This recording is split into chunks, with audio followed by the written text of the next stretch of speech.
Well, good morning, everyone. Welcome to one more interview, one more great interview at Dojo Live, connecting with experts like you. And today, as a lot of you know, this is sort of a travel edition. So we usually do this on Wednesdays. So, because you don't know, this edition that we're doing while we're attending a whole bunch of events, travel tech related. And my name is Carlos Ponce, and for our fifth interview today of season 4 travel edition, we're going to be chatting with Heather Wilde. She is the CTO at Twip, which stands for Travel with Interesting People. I like the name. That tells me a lot. And this is a company that helps people to find like-minded travel and activity companions, right? Right, Heather? That's correct. Perfect. All right, cool. So welcome to the show, Heather.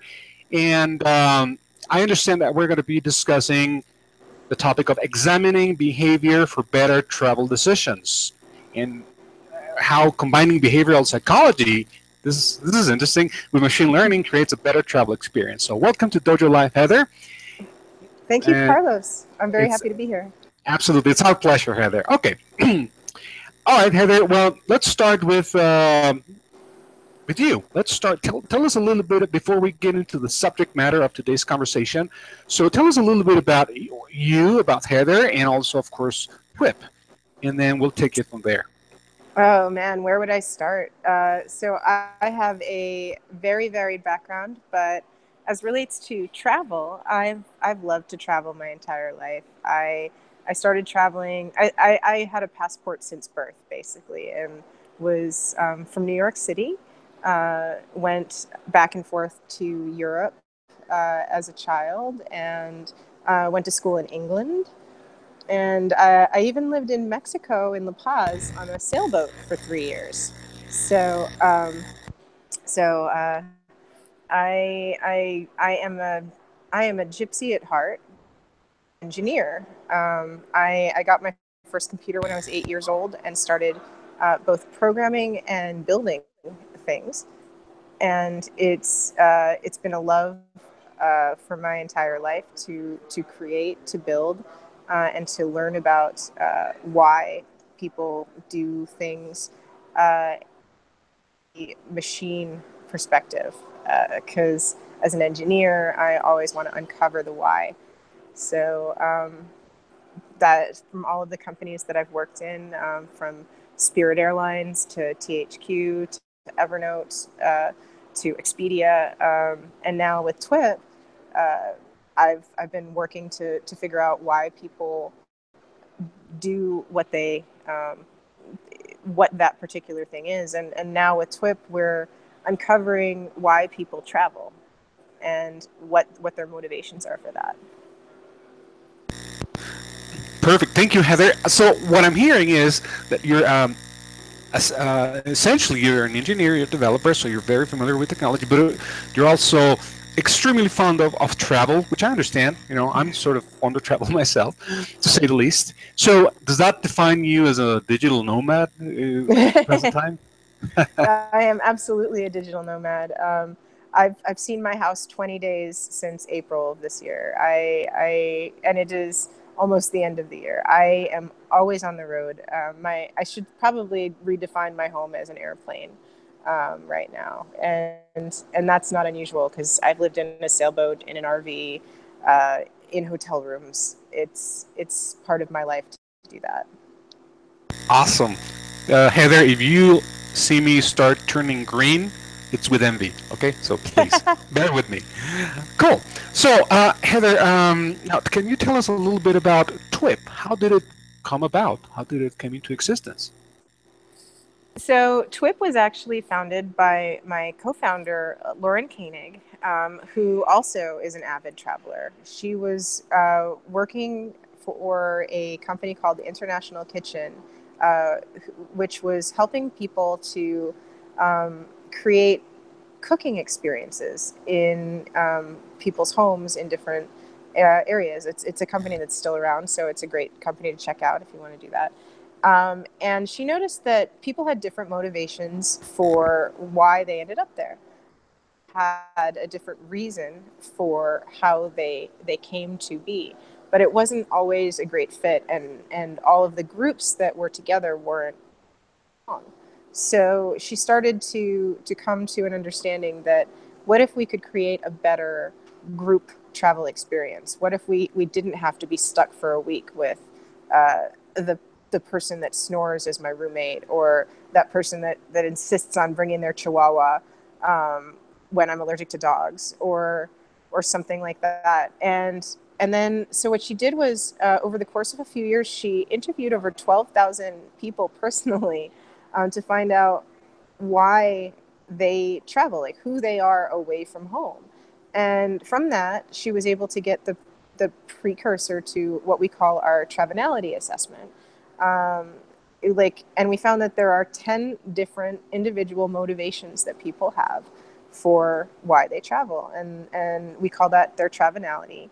And that's your travel DNA, like the individual styles and that motivate people to travel, who they are away from home, which is different from who you are at home and who you are at work and stuff. So, but we know now basically that there are 10 different unique ways that people behave or why they travel. Cool. I totally understand that. And so, of course, I want to ask you about the subjective aspect of travel, in a minute. All right. So, cool. So, Heather, the other thing that I wanted to ask you is, and I think we briefly mentioned it before we went live, is this. I mean, I've never heard the concept or even the term travelnality. Would you mind elaborating a little bit on this concept, what it is, and of course, maybe you want to explain the audience how you coined even the term, how the term was coined. I mean, it's kind of new to me. So can you elaborate a little bit on that, please? Yes. So travelnality is a term that we coined ourselves. Basically, it's your travel personality. So that is, like I said, your travel DNA, the personality that you incorporate, that you step into when you are on vacation. Specifically, if you think of yourself, like right now, if you take a second and think, who am I on vacation? When I am in, like, when I'm in my happy vacation place, am I in Bali? Am I in the center of Tokyo, going crazy, like looking at all the signs? Am I on a cruise ship somewhere? Like that thing that you automatically think of when you think vacation, that's the core of your travelnality. I see. Well, yes, thank you for clarifying that. As I said, something new. We should probably get used to define it. Hearing it. Yeah. Yeah, exactly. So, and also, of course, us, your audience, to getting acquainted with the term and you start using it, right? Mm-hmm. So I think that I'll do it. Okay, Heather, definitely. So, now I'd like to delve a little bit deeper into how combining behavioral psychology with machine learning create a better travel experience. How does this work in essence? So, as I mentioned, when Lauren was forming this on her own, she interviewed 12,000 people personally. And while that data is extremely valuable and helped us to get the initial value proposition for the company, 12,000 people is great, right? That gives you a great data set. But when you can take that online, a computer can crunch that data instantly. And it can also find insights that we wouldn't be able to find ourselves right away. So while she was poring over all that by hand, loading into spreadsheets, looking at it, we were looking at it together by our own eyes. We then fed it into a model later, which a machine can learn from. And then with machine learning, the more data that we have, the more people that take that travelnality over time. And we've had over 20,000 people take it so far since we created the online version of the travelnality. So not just those original 12,000, we've had over 20,000 online take it.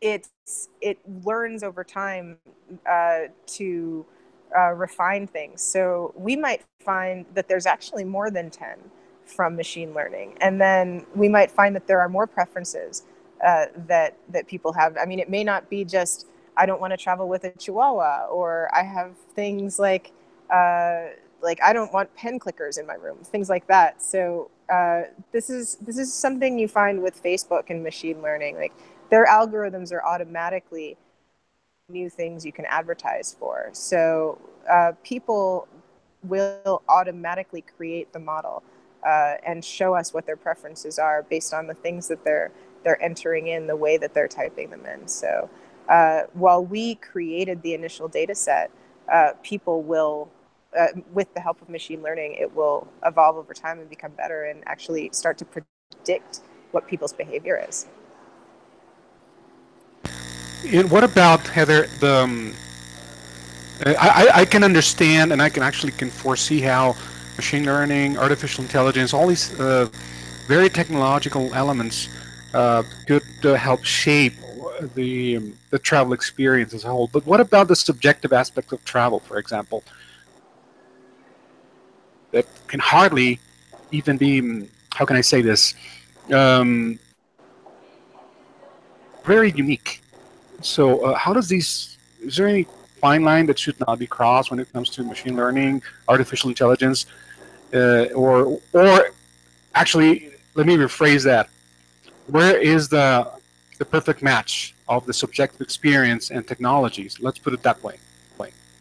So that's where we think that we've got a great match here, because while we're using we're working with machine learning to help make it a better experience to understand people better, we're still offering a custom experience to offer trips. Like we're creating the trips to recommend to people. We're helping to say that this person should be like there's still a human element in recommendations, and that's why Netflix, for example, is so popular. They're still annually adding in categories. They're not just randomly generated. So when you have the machines filtering for you, it just allows you to have time. It just gives the humans that are working with the machines more an easier time to suggest things to filter down the pile. I think I got that. So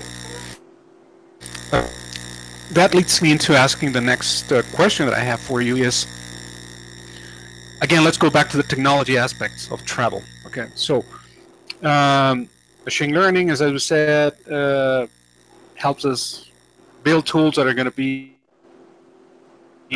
better informed for great travel decisions, right? But once the decision is made, once for example, I go to a platform and I say, this is where I want to go. How do I get there? How do I book plane tickets or whatever? Once I get there, um, is there any risk, for example, let's put it that way, where I might be lost in the technological experience that we should keep an eye on? And what do I mean by this? For example, there's a lot of being, especially in travel tech, there's a lot of being said about virtual reality and all these really cool gadgets that help you in the travel experience. But as a non-technical person, I would say I would be kind of weary to get that far in order to travel or to experience travel. So where's the fine line that should not be crossed when it comes to experiencing the real thing, in travel aspects? So is there such a fine line? And if so, what can we do to diminish its impact on the real life travel experience? Well, I think that the ultimate goal is to always get people to travel. I mean, one of the things that we want to do, our aim to do, is to establish everyone should have a passport rule on our site. Like we want to have a scholarship for that. If you can't afford a passport, then we want people to have that. And I mean, that means that for all the virtual reality, for all of the experiences that people are putting online, I mean, we actually want you to go somewhere. So we're going to be giving experiences and trips in every price point, in every kind of area, so that people don't have to be traveling halfway around the world. They could even be finding new experiences that are just within their town that they've never gone to. I mean, I know people in my own city of Las Vegas that don't even go to the Strip when they're in Las Vegas, and that's a great destination where people travel from all around the world to go to. So people are missing out when they don't even explore their own city. So so it's, I mean, you're right. There's people can get lost in the tech and forget that the whole point is to travel. But then there's also, I mean, with virtual reality, people who wouldn't ever get a chance to go to someplace like the Galapagos can experience it in a beautiful way. So, I mean, there needs to be an allowance for something like that too. So if somebody wants that experience and a group experience with, say, their family members that they can't afford to fly everyone around the world to go to the Galapagos, then perhaps a company that sends out VR kits so that everyone can connect that way would, I mean, there's definitely room for that. So absolutely. This is not, my comment was not about putting tech on the spotlight. I mean, because it's like shooting myself on the foot, right? But what I'm trying to get here, and because as a reminder, there might be people in the audience who are not necessarily too technologically knowledgeable or savvy. So I'm all for balance, for the right amount of balance when experiencing travel. And let me give you an example. Uh, behavioral psychology. How would you say behavioral psychology help us as travelers connect to like-minded travel and companions? It's finding the path in the middle where I'm benefit from technology in order to experience travel, and how it's going to help, as you mentioned on your website, like-minded travel and experience, right? What I understand is travel and activity. It's all about leaving, the tech part aside for a Yeah. minute, right? So, I'm very interested in exploring the human side of the equation as well, and probably the audience is what might be interested in how this is accomplished, right? How do you connect to like-minded travel and activity companions? Can you elaborate a little bit on that, Yeah. please? Yeah. So when you take the Travenality assessment, it creates your travel DNA, your Travenality. And so we're using, I mean, and that there is the behavioral psychology. So people don't know that it's a behavioral assessment. They don't know that we're doing really deep work in the background. They just feel like it's another, hey, what Disney princess are you kind of thing, that because they're so used to taking these quizzes on the internet. So but realize it's a really deep psychological thing that's happening that allows us to then match them to other people, trips, and activities. And by doing that, we by having that and their other preferences that they're filling out, and that we can pull from other places, we are then able to get a very good picture of who this person is and what they like and dislike, and give them compatible matches. So by like compatible people, compatible activities, compatible trips, showing them compatible photos of things they might like. And that's not to say that it's like these are only the things that you would like. These may be things that are a little bit out of your comfort zone, but not like so far out of your comfort zone that you would just immediately shut the thing off. Like, so it's finding the right balance based on our understanding of who people are. So like they're not knowing, like, so the people that are using it don't know that there's all this deep work happening in the background, and they don't need to. But if they want to, the information is there for them to find out. And we also have an API for people that want to even dig deeper. So we're completely transparent about all of the things that we're doing for those that want to know that. But for the people that don't, it's simply like another social network, but it's a completely safe one, because when we're fully like when we have fully launched to the public, you need to have passed a 7-year criminal background check to use it. Right now, while we're in our beta, that feature isn't on, so people can use it without that, and it'll just say that you're unverified. But once it's on, then everyone needs to be verified to be messaging other members. So, I mean, it's a completely safe and secure social network for people to be contacting each other. So you'll know that even if you don't buy a trip, don't buy an activity, don't buy anything from us, everyone will be verified, that you know that that person is who they say they are. So you won't even have it. You won't have to worry about any of those fake social network accounts that they're in the news so much.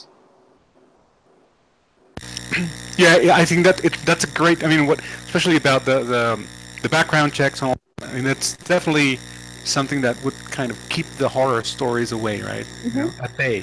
So as you know, especially in the early days, like other companies like Airbnb, there have been some things there's been a lot of learning in the process of what to do, what not to do, and I can understand how Twip would probably can benefit from these past experiences someplace else, and then just pretty much make it a safe environment for users, right?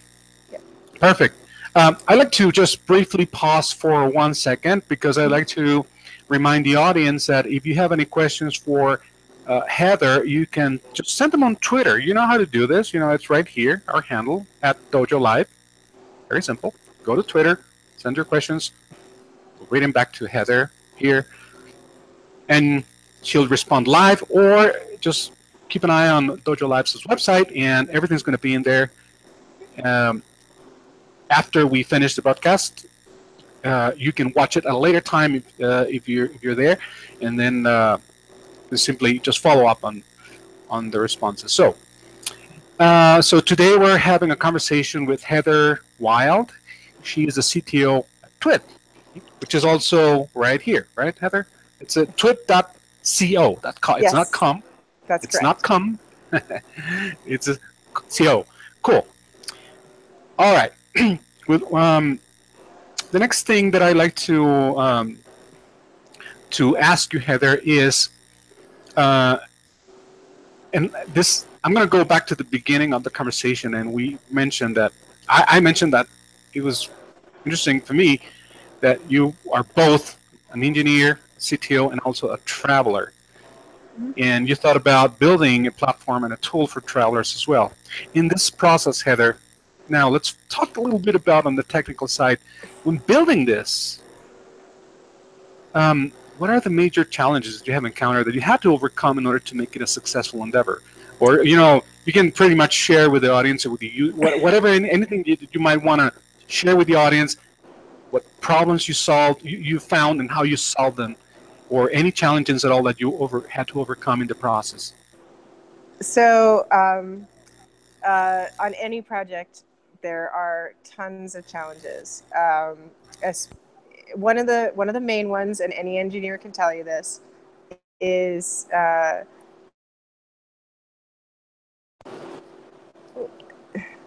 it always takes longer than you expect. No matter what you estimate, you should make sure that you double it and then double it again. Now, I'm experienced in that, but it always seems to run longer than you expect, no matter than that. So that's one major challenge. Another is that Twip is a beautiful product. It's something that is not seen ever in tech, like, because travel products need to be beautiful, like the travel consumers expect things to look a certain way. And while a startup, like technology products generally can have a standard kind of UI, can be flat, can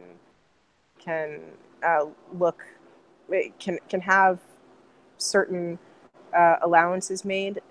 With travel products, they need to be pixel perfect, which is very unusual for a startup. And that is a huge challenge for a company that is in our stage, because it means that you have to do things a little bit backwards from how you normally would, which is good and bad, but it can mean you take longer to develop things as well. But if you look at our product, it is absolutely gorgeous because of the way that things have been developed. So I definitely encourage people to go there, check it out, and please let us know anything that you find that that you don't like, and also let us know things that you do like about it, because it's all about continuous improvement. Perfect. One final question that I have, Heather, is availability. Is it Twip available all over the place, or how does it work? Because can you elaborate a little bit on that? Yeah. So right now we're opening it up to customers. Well, while we're in our beta testing phase, anyone can go on to like anyone from anywhere can use it, test it out. When we start issuing the background checks, it's going to be US first, and we're also going to see where the additional demand US. So if there's any country that seems to have a high demand, like we may have, then that'll be the next country that we open up to, or countries. And then we're also going to roll out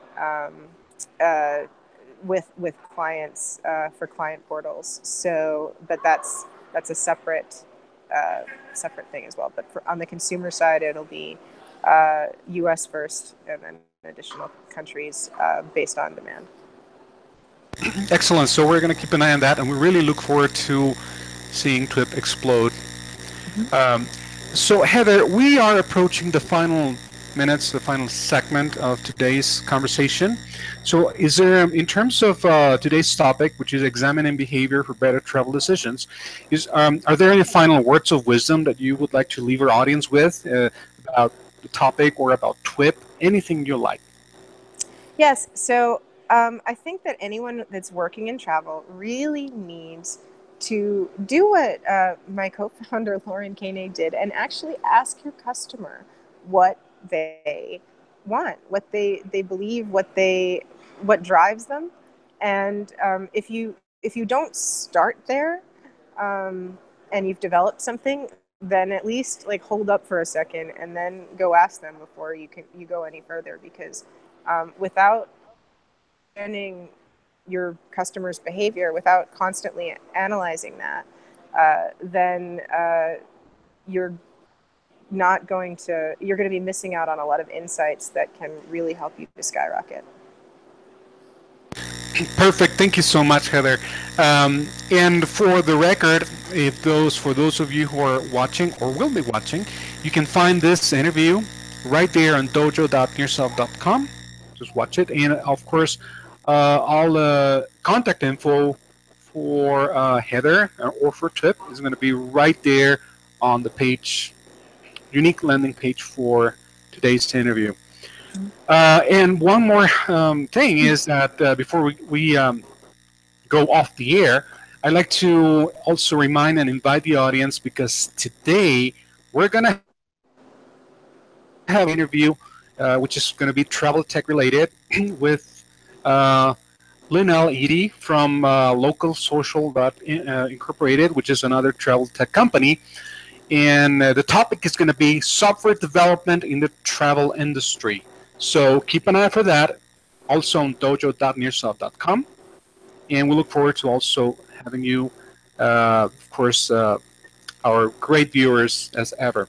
With that being said, Heather, the only thing left for me to do right now is send you a big, heartfelt, warm thank you for having agreed to be here with us today on Dojo Live. And of course, we're going to be in touch. I'll send you the link to your page so you can share it with your viewers and with whoever you feel might be receptive to it. And so, again, thank you so much. And I know you're running up and down, doing a lot of things. So now I'm going to hold you anymore. Great success in all your endeavors. And we're surely going to keep an eye on Twip. And also, as I said, to watch it explode and go global. Thank you so much, Heather. Thank you, Carlos. You have a great day. You too have a great day, Heather. Goodbye, everyone. Bye.